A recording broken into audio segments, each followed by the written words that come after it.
Hello Virgos, welcome to Timsy Naked Tarot. Don't worry, Timsy is not naked, the tarot reader is naked, by which I mean I strip out as much astrology as I can. I do that by using this plain deck to bring in the star sign or type of star sign of the person we are doing the read about. Before we get going with the read, I would just like us all to take a few moments of silence so we can think about the events which have unfolded in Turkey over the last few days and send our positive and healing energies out that way.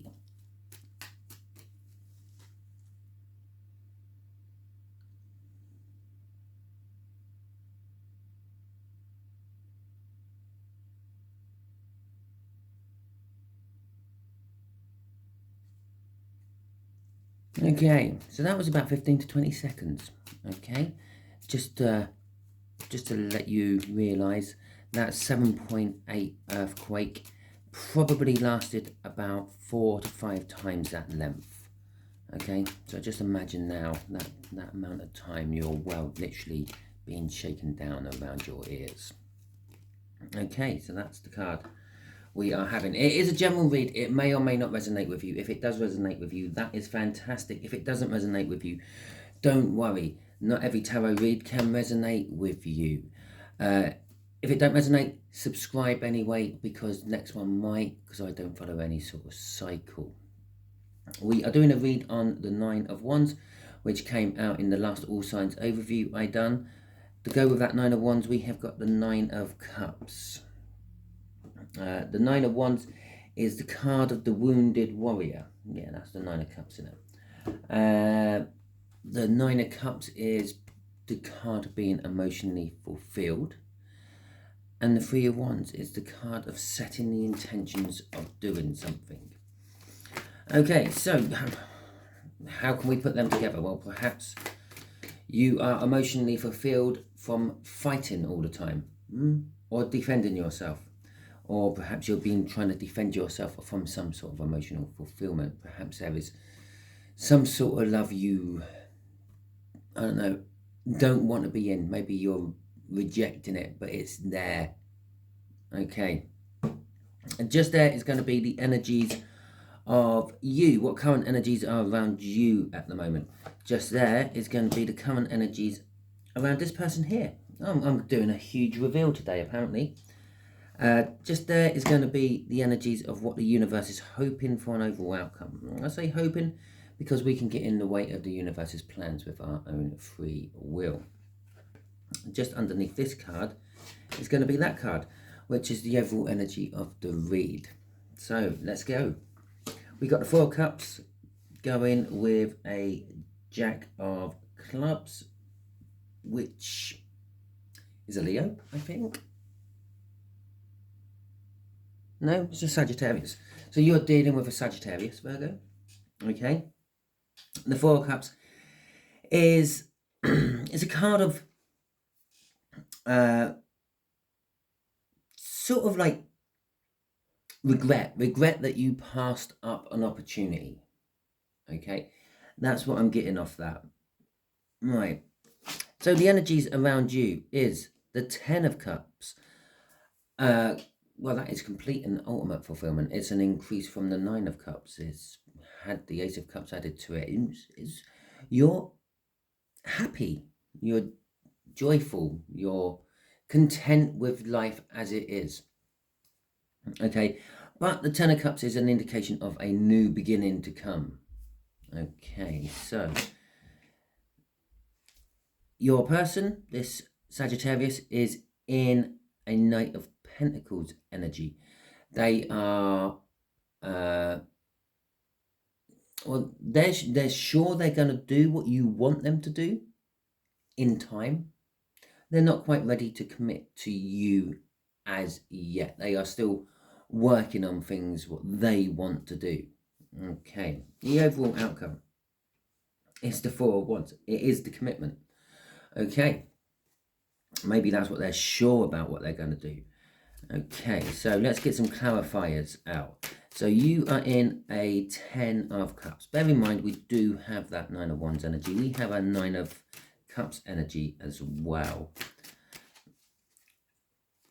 And we have whatever else was at the bottom of the deck. It will come back to me in a minute.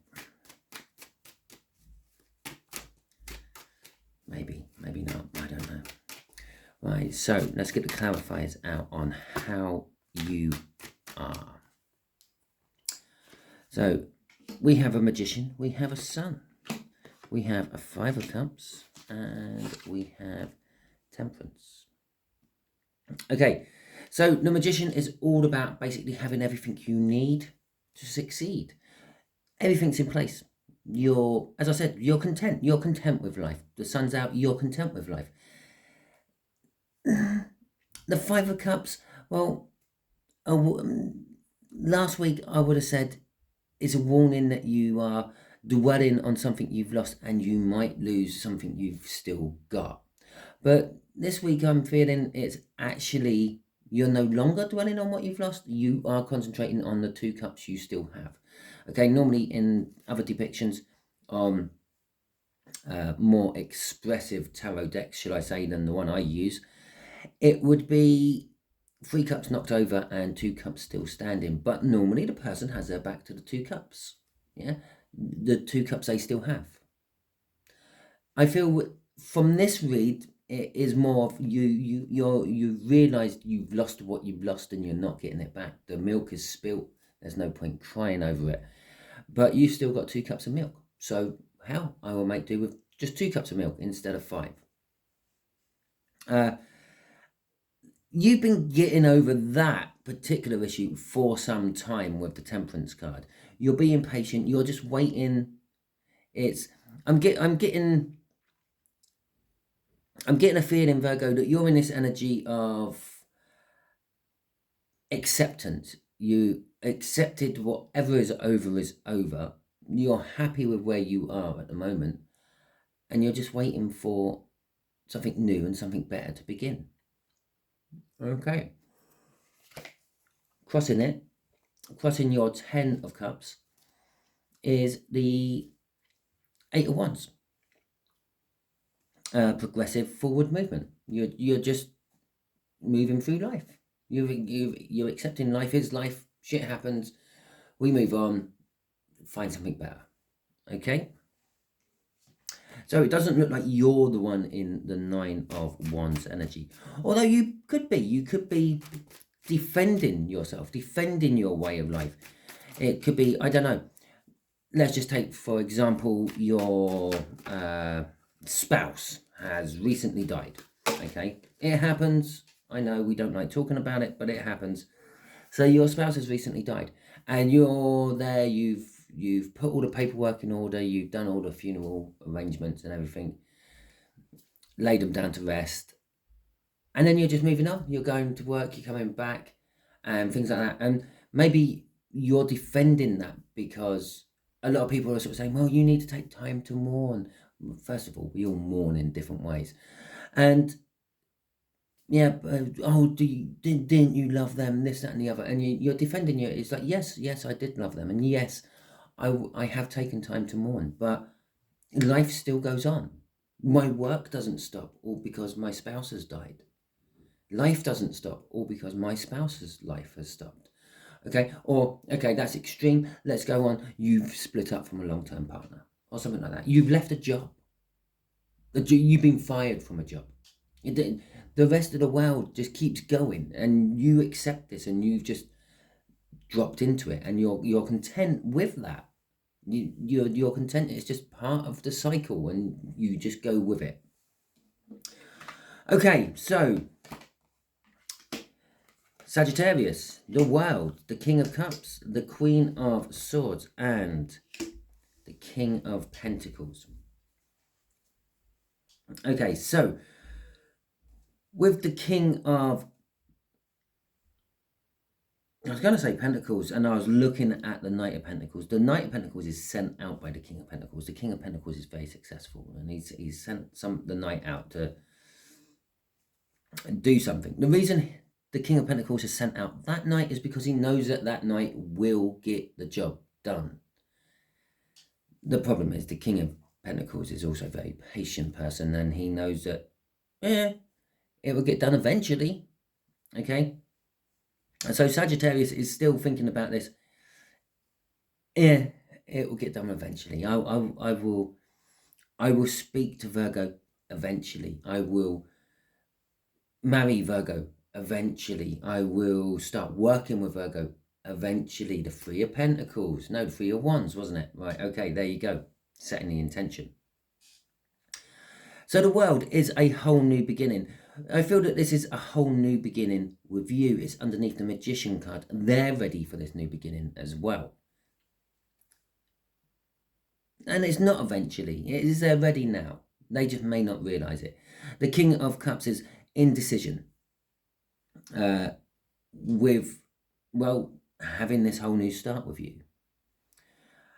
The Queen of Swords is knowing the truth, but holding back from taking any form of action upon it.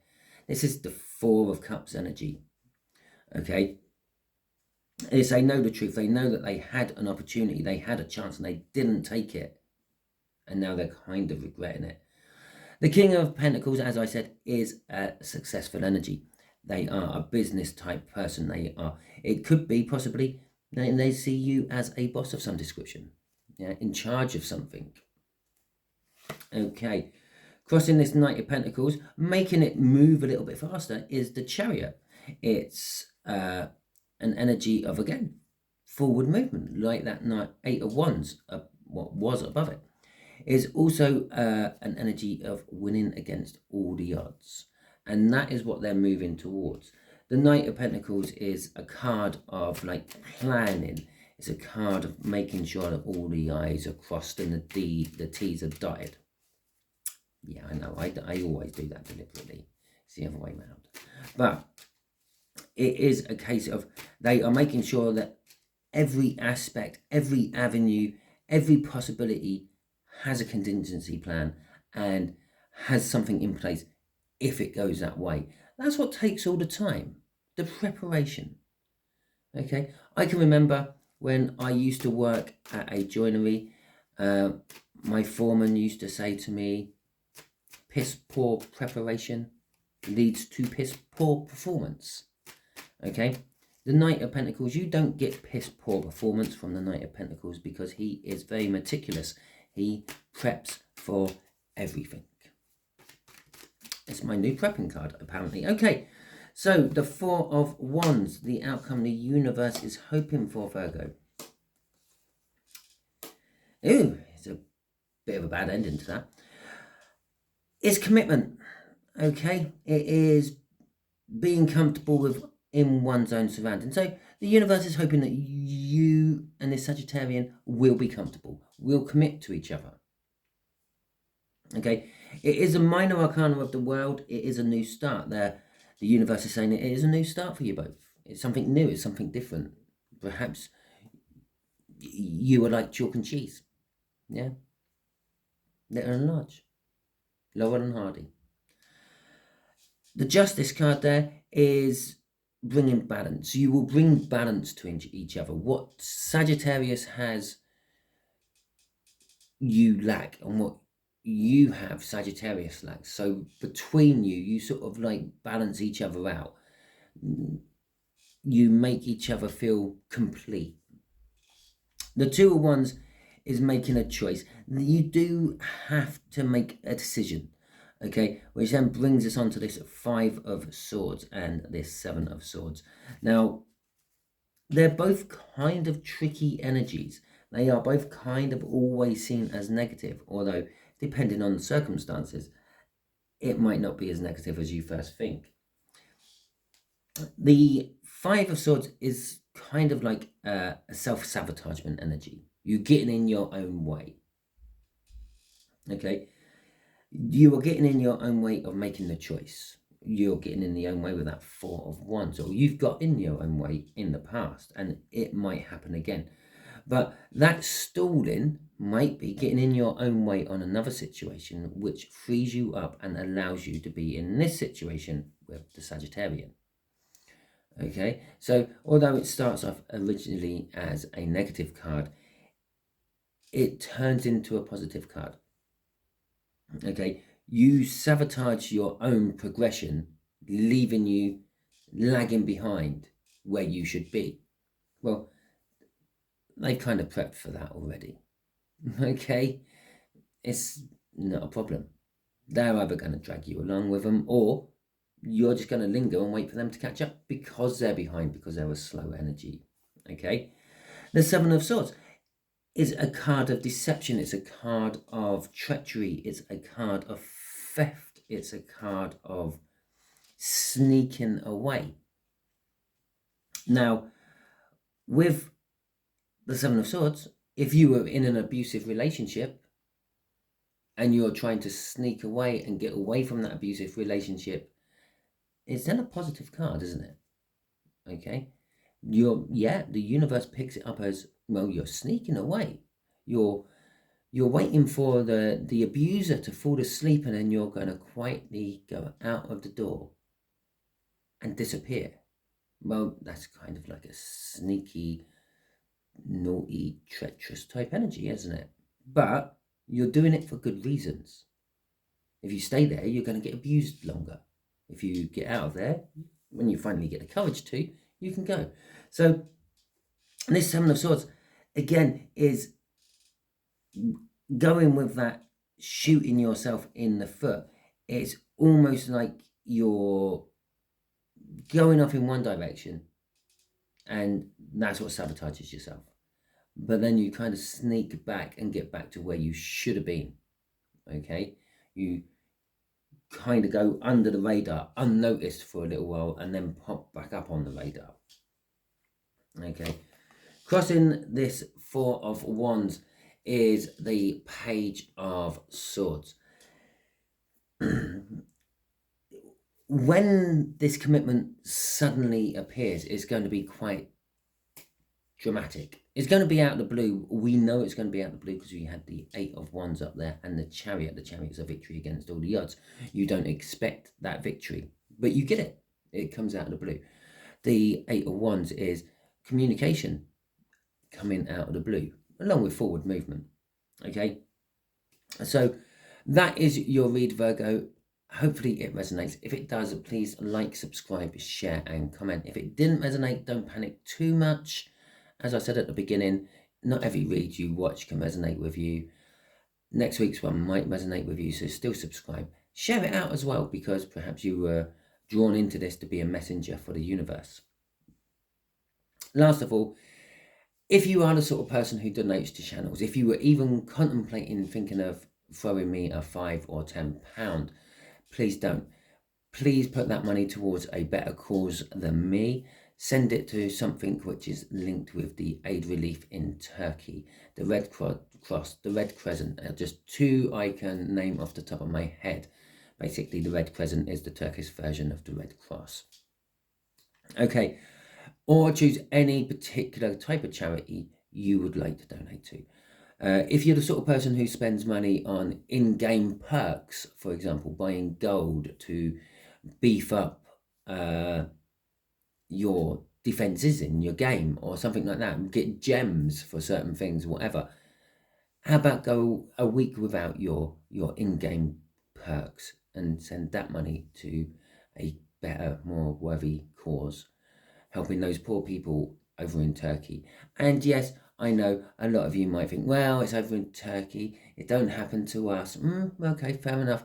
Oh, well, they deserve it, they build crappy homes. Well, yeah, okay, fair enough. But I would just like to point out, it is always the common people who suffer most. The rich people, their houses didn't fall down. Not all of them, anyway. And if they did, probably only parts of them fell down, because they can afford to have houses built to withstand things like that. They were probably already sleeping in their underground bunker. Okay, and so it is always the common people who suffer most out of all these natural disasters and non-natural disasters, wars and the like. Again, it's the common people who suffer. So please put your hand in your pocket and help them. Okay, thank you very much, and I will catch you all soon.